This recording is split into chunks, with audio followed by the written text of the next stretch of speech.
My house cleaner's panicked voice cut through the peaceful dinner conversation like a knife through silk. "Mrs. Henderson, there's a moving truck outside your house and a woman downstairs with keys. If you're watching this, subscribe and let me know where you're watching from."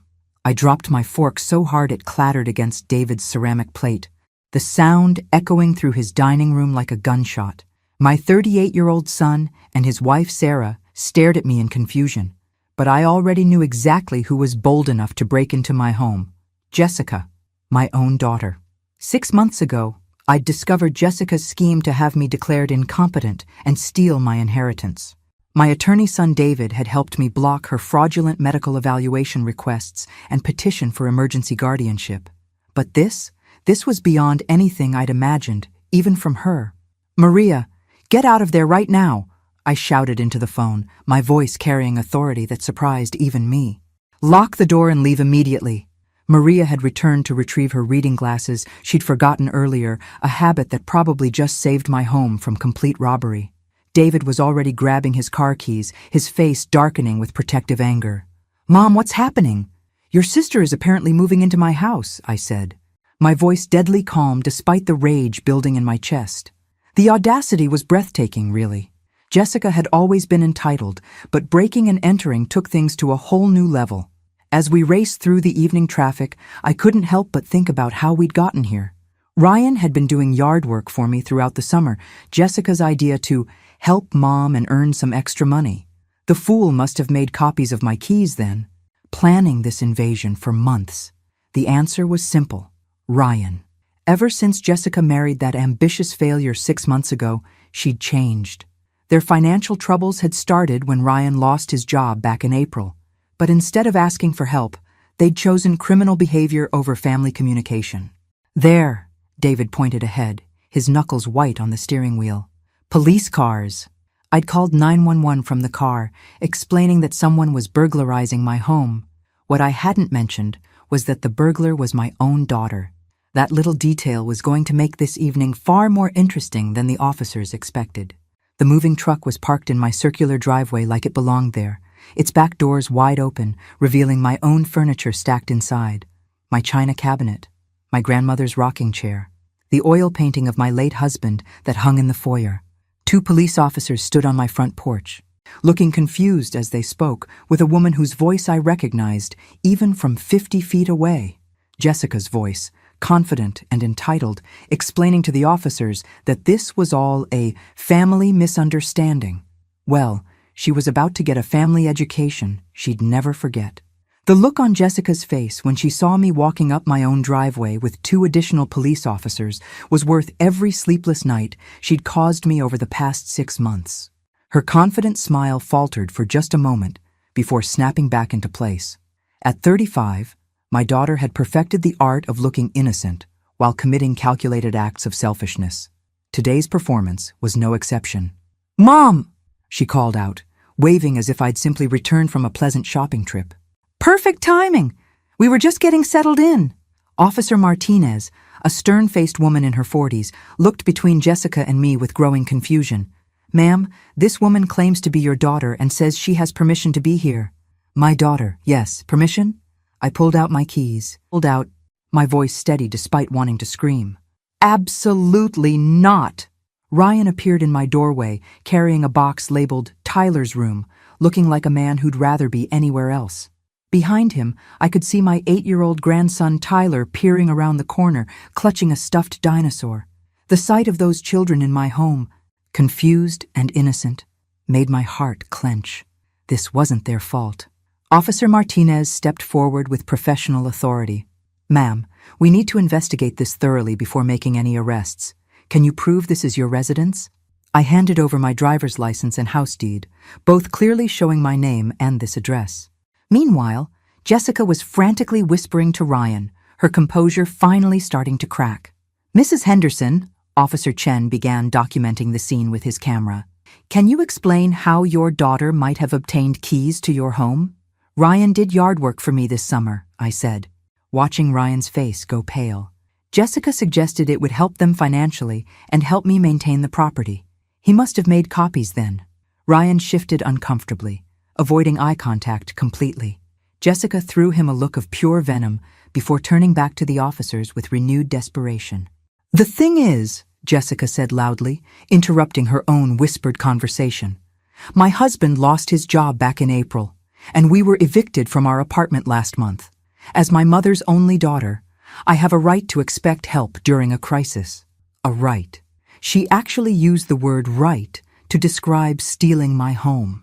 "You have a right to ask for help," I said slowly, savoring each word. "You don't have a right to take it." Officer Martinez radioed for backup while Officer Chen continued documenting. The evidence was overwhelming, but I could see they wanted to handle this family situation carefully. "Jessica," Officer Martinez said firmly, "do you have any written permission from your mother to enter this home or remove these belongings?" The silence stretched long enough to become uncomfortable before Jessica finally admitted the truth. "We don't need written permission," Jessica said, her voice taking on that wheedling tone I'd grown to hate. "This is obviously a family dispute. My mother is 65 and sometimes gets confused about arrangements we've made." The suggestion that I was mentally incompetent sent ice through my veins. This was exactly the narrative she'd been building for months, laying groundwork that David and I had already legally blocked through proper channels. "Officer Martinez," I said calmly, "6 months ago, my daughter attempted to have me declared incompetent through fraudulent means. My son David, who is an attorney, helped me file protective orders against any further attempts. This break-in is likely connected to that failed scheme." Officer Chen looked up from his documentation with renewed interest. "Do you have copies of those legal documents?" David, who had been quietly observing, stepped forward with his briefcase. "I have everything here: restraining orders, blocked medical evaluations, and denied guardianship petitions." Jessica's face went white as David spread the documents on the hood of his car. The officers examined them carefully while Jessica attempted damage control. "Those are misunderstandings," she protested weakly. "I was just trying to help my mother manage her affairs." "By stealing her house?" Officer Martinez asked dryly. The backup officers arrived as Jessica's story completely fell apart. One officer interviewed the moving company employees who confirmed they'd been hired by Jessica Morrison to move items from her mother's house to a storage facility. "Ma'am," the senior officer addressed me directly, "based on the evidence, we have probable cause for arrests on breaking and entering, theft, and conspiracy charges. However, given that children are involved, we want to handle this carefully." Through my living room window, I could see Emma and Tyler watching with frightened faces pressed against the glass. My heart broke for them. Whatever Jessica and Ryan's crimes, these children were innocent victims. "Officer, I want to press full charges," I said firmly. "But I also want temporary custody of my grandchildren. They don't deserve to suffer for their parents' criminal behavior." Jessica's composure finally shattered completely. "You can't take my children. This is just a family disagreement." "Being someone's daughter doesn't give you the right to burglarize them," Officer Chen replied, matter-of-factly, as he prepared his handcuffs. The arrest process took another hour. Jessica screamed about family loyalty and my obligation to help my own children, while Ryan submitted quietly. His shoulders slumped in defeat. As the patrol cars pulled away with my daughter and son-in-law in custody, I realized I felt vindicated rather than heartbroken. The universe was finally acknowledging what I'd known for months. Jessica had gone too far. David approached me gently. "Mom, are you sure about taking the kids? This could be a long-term situation." I looked at Tyler and Emma, now clinging to each other in my doorway, and knew exactly what needed to happen. The emergency custody hearing the next morning was a whirlwind of social workers, court-appointed advocates, and grim-faced officials trying to sort out the mess Jessica and Ryan had created. "Mrs. Henderson," Judge Patterson addressed me directly, "are you prepared to provide temporary emergency care for these children while their parents face criminal charges?" "Yes." "Your Honor, they're my grandchildren, and they need stability." Patricia Williams from Child Services had conducted a rapid home evaluation at 6 a.m., pronouncing my house more than adequate for child placement. The alternative foster care with strangers was unthinkable. Tyler and Emma sat quietly in the gallery with Sarah, clutching juice boxes and looking shell-shocked. They'd spent the night at David's house while I'd prepared bedrooms and tried to process the magnitude of what I was taking on. Jessica's public defender, A tired-looking man who'd clearly drawn the short straw argued for bail and immediate return of the children to their mother. Your Honor, my client was facing homelessness with 2 small children. Her actions, while misguided, were motivated by desperation. Ryan's attorney took a different approach, throwing Jessica under the bus with surgical precision. Your Honor, my client was coerced by his wife into this scheme. He's willing to testify against Mrs. Morrison in exchange for consideration. Judge Patterson listened with visible skepticism, then reviewed the evidence David had compiled. The pattern of attempted fraud, the illegal key copying, and the calculated nature of the invasion painted a clear picture. Temporary emergency custody to the grandmother, she ruled decisively. Both parents will remain in custody pending trial. Supervised visitation only after completion of court-ordered counseling. As we left the courthouse, Jessica's cries echoed through the hallway. But for the first time in months, I felt peace instead of guilt about her distress. Grandma? Tyler's small voice interrupted my thoughts as we walked to my car. Are we going to live with you now? For a while, sweetheart, until everything gets sorted out. Emma, always more perceptive than her 8-year-old brother, asked the harder question. Are Mommy and Daddy coming home? I buckled them into car seats I'd installed that morning, choosing my words carefully. Your parents made some very poor choices, and they have to face consequences. But you're safe with me. What I didn't say was that their parents were looking at serious felony charges that could mean years in prison. These children might be with me for a very long time. Driving home to our home now, I realized Jessica's desperate gamble had backfired in the most ironic way possible. Instead of gaining access to my money, she'd given me something far more valuable. A second chance at motherhood, done right this time. 2 weeks into our new arrangement, I discovered something that shocked me. I was actually good at being a full-time grandmother, not the visiting kind who spoiled them with candy and sent them home overstimulated, but the real kind who packed lunches, helped with homework, and knew exactly which voice to use when Tyler tried to negotiate his way out of brushing his teeth. Grandma, why did Mommy take your things? Emma asked one morning over breakfast, her spoon creating tiny whirlpools in her cereal. The question I'd been dreading had finally come. How do you explain to a 10-year-old that her mother is a calculating criminal without destroying her entire worldview? Sometimes grown-ups make very bad choices when they're scared, I said carefully.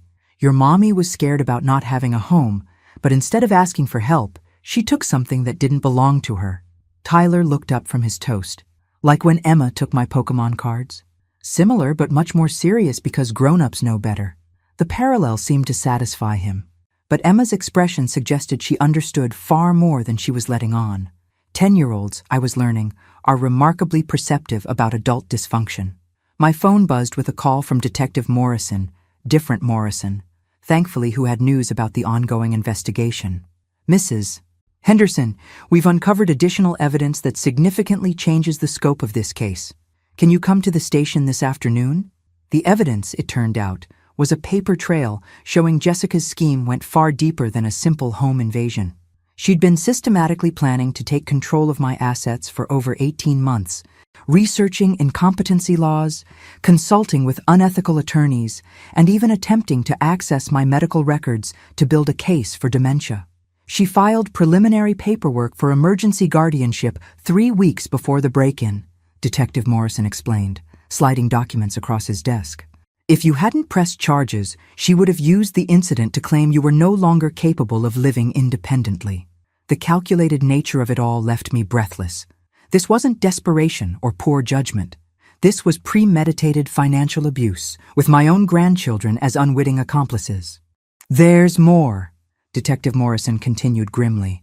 We found evidence that she's been monitoring your financial accounts through fraudulent means. Your bank is conducting an internal investigation. I drove home in a daze, trying to process the magnitude of Jessica's betrayal.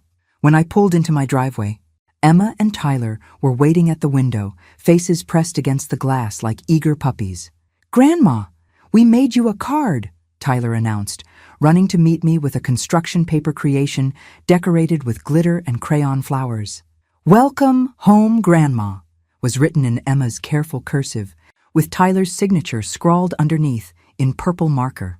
Looking at their innocent faces, I realized the truth. Jessica's greatest crime wasn't trying to steal my money. It was almost destroying these children's lives in the process. The trial began on a cold Tuesday in November, exactly 4 months after the invasion. The courtroom was packed with reporters, drawn by the sensational headline, "Grandmother has own daughter arrested for home invasion." Jessica had fired her public defender and hired Carol Chen, a respected criminal attorney who believed in accountability over manipulation. It was the first smart decision she'd made in years. "Your Honor," Attorney Chen addressed the court during opening statements, "my client accepts full responsibility for her actions. She made terrible choices driven by financial desperation, but she's prepared to face consequences and make amends." The prosecution painted a picture of calculated elder abuse that made me squirm in my seat. While factually correct, hearing my family's dysfunction dissected for public consumption felt like being stripped naked in front of strangers. When they called me to testify, I took the stand with trembling hands and told the truth about years of manipulation, the incompetency threats, and the invasion of my home. But I also talked about the granddaughter who used to make me birthday cards, and the little girl who believed monsters couldn't get her if Mommy was in the room. "Mrs. Henderson," the prosecutor asked, "in your opinion, was your daughter's behavior calculated or impulsive?" I looked at Jessica, sitting at the defendant's table with tears streaming down her face, and realized I knew the answer. "Both," I said quietly. "She calculated how to take advantage of me, but she impulsively destroyed everything that mattered in the process." Ryan had already accepted a plea deal, receiving 2 years probation in exchange for testifying against Jessica. His betrayal seemed to break something in her during his testimony. She stared at him with the hollow expression of someone who'd finally realized she'd married a coward. The jury deliberated for 6 hours before returning guilty verdicts on all major charges: breaking and entering, theft, conspiracy, and attempted financial exploitation of an elderly person. Judge Patterson sentenced Jessica to 4 years in prison with possibility of parole in 2 years. She also ordered full restitution for my stolen property and mandated counseling for both parents. As the bailiff led Jessica away in handcuffs, she looked back at me one last time. "Take care of my babies," she whispered. "I will," I promised, and meant every word. But what I didn't expect was how much taking care of them would heal something broken inside me too. 18 months later, I stood in my kitchen watching Tyler methodically arrange his cereal by color while Emma practiced violin in the living room. The sound should have driven me crazy. It would have driven the old me crazy, but somehow it had become the soundtrack of our peaceful life. "Grandma, do I have to keep going to therapy?" Emma asked during breakfast, setting down her bow with dramatic flair. The court had mandated counseling for both children to help them process their parents' arrest and abandonment. A reasonable requirement that had actually been tremendously helpful. "Do you think you still need it?" I asked, pouring myself coffee. "Maybe. Sometimes I still get angry at Mommy for being so stupid." The casual brutality of children's honesty never ceased to amaze me. Emma had processed her mother's crimes with remarkable clarity, while Tyler, being younger, had adapted to our routine with typical 8-year-old resilience. My phone buzzed with a call I'd been expecting but dreading. Jessica had been granted early parole and wanted to see the children. "Mrs. Henderson? This is Jessica's parole officer. She's completed the required programs and has been approved for supervised visitation." My first instinct was to say no. We'd built a beautiful life together. Emma was thriving in advanced classes. Tyler had joined Little League. And I discovered that raising children at 67 was actually easier than it had been at 30. I had patience now, perspective, and the financial security to give them opportunities I'd never been able to provide my own children. But I also remembered the broken woman in that courtroom, finally accepting responsibility for her choices. "What are the conditions?" I asked. The meeting took place at the family court building under strict supervision. Jessica looked different, healthier somehow, despite her time in prison. She'd gained weight. Her hair was neat, and her eyes held something I hadn't seen in years: genuine humility. "Hi, babies," she said softly as Emma and Tyler approached cautiously. "Hi, Mommy," Emma whispered, but she stayed close to my side. Tyler, now 10 and considerably taller, seemed to barely remember her. "Are you coming home now?" Jessica's face crumpled. "No, sweetheart, I can't come home. I did something very wrong, and I'm still paying for it. For an hour, we sat in that sterile room while Jessica apologized to her children, explained her actions in age-appropriate terms, and promised to be a better person. The kids were polite but distant, treating her like a friendly stranger rather than their mother. "They don't really know me anymore," Jessica said quietly as we walked to the parking lot. "That's what happens when you abandon children," I replied, not unkindly but with absolute honesty. "I know. I deserve this." She paused, struggling with words. "Mom, I spent 18 months in therapy learning to take responsibility. I was addicted to prescription painkillers after my car accident 3 years ago, and instead of getting help, I got desperate. Everything I did to you, to the kids, it came from that desperation and addiction." This was the first I'd heard about addiction, but it explained so much about her increasingly erratic behavior over the past few years. 6 months after that first supervised visit, Jessica had earned the right to weekly meetings at a family center downtown. She'd completed addiction treatment, found work at a nonprofit helping formerly incarcerated women, and was living in a modest apartment with a roommate who kept her accountable. The transformation was remarkable but fragile. Emma, now 12 and fiercely protective of Tyler, still watched her mother with wariness. Trust, once broken so completely, might never fully return, but respect that was growing slowly. "Mom saved our family," Tyler announced one Saturday as Jessica helped him with a school project about local heroes. "She could have let us go to foster care, but she didn't." I looked at Jessica, who was patiently helping him glue popsicle sticks into a bridge design, and saw tears in her eyes. "Your grandma did save you," Jessica said quietly, "and she saved me too, even though I didn't deserve it." That evening, after Jessica had returned to her apartment, Tyler asked the question I'd been expecting. "Is Mommy ever going to live with us again?" "No, sweetheart. This is your home now. But Mommy can visit. And maybe someday you can visit her apartment too." Emma, wise beyond her years, nodded solemnly. "I think that's better anyway. Mommy needs to learn how to take care of herself before she can take care of us." The insight was heartbreaking and accurate. Jessica was making genuine progress, but she'd lost the right to primary custody through her own choices.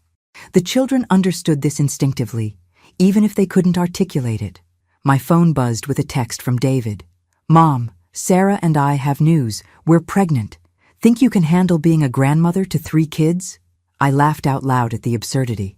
4 years ago, I'd been a lonely widow whose daughter was plotting to steal her money.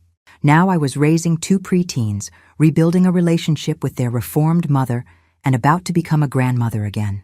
Life, I'd learned, had a twisted sense of humor about second chances. "What's funny, Grandma?" Tyler asked, looking up from his homework. "Just thinking about how much our family has grown," I said, ruffling his hair. And it was true. We'd lost the toxic version of Jessica, but gained these amazing children and a chance for all of us to heal. Some families have to break apart completely before they can rebuild into something stronger.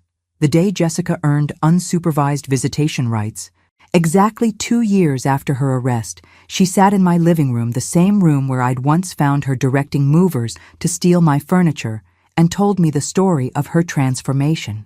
"There was this woman in prison named Sarah," Jessica began, her voice steady but quiet. "She was in for embezzling from her elderly parents. One day she got a letter saying her father had died, and she wasn't allowed to attend the funeral because she was still serving time for stealing from him.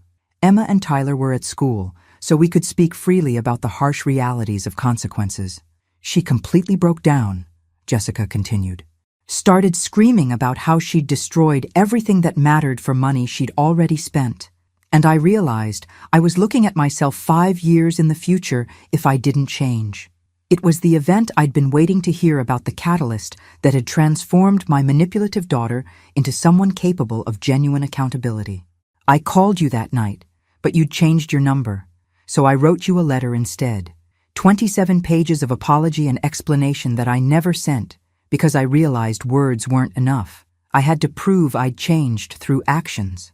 I remembered getting a few letters forwarded through David's office, all of which I'd thrown away unopened. Perhaps I should have read them. The thing is, Mom, I spent so many years being jealous of your independence and strength that I tried to destroy you instead of learning from you.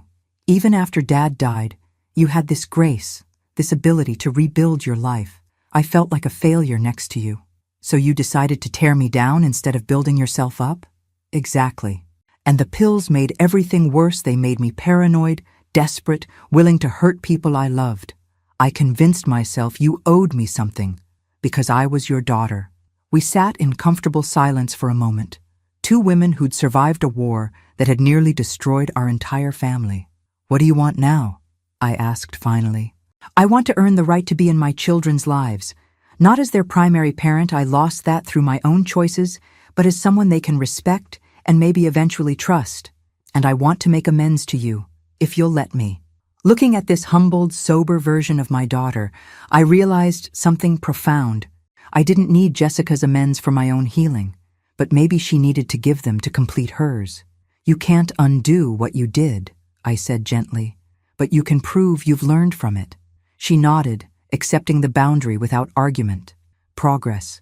2 years after that conversation, I stood in my kitchen watching Jessica help 13-year-old Emma with algebra, while 12-year-old Tyler played with his baby cousin in the living room.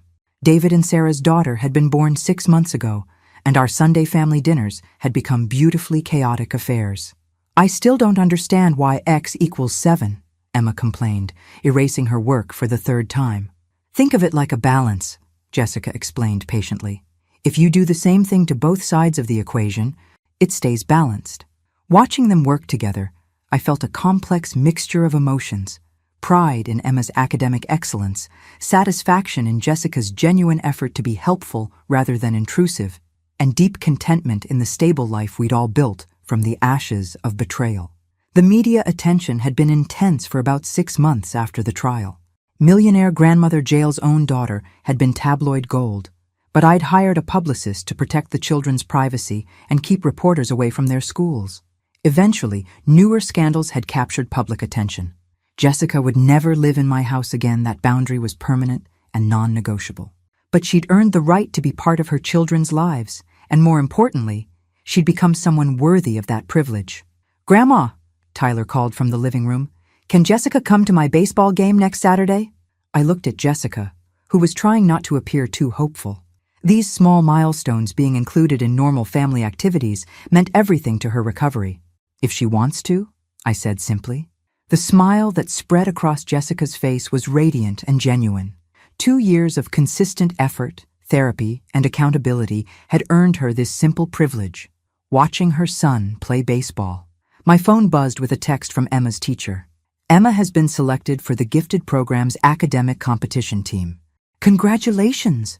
I showed the message to Emma, who squealed with excitement before immediately asking, "Can Mommy come to the competition?" "If she can get time off work," I replied, watching Jessica's eyes fill with grateful tears. These children were thriving in ways I'd never imagined possible. Stability, consistent boundaries, and unconditional love had transformed them from traumatized victims into confident, secure young people. "Thank you," Jessica said quietly as she gathered her things to leave. She never overstayed her welcome, never pushed boundaries, always respected the structure we'd established.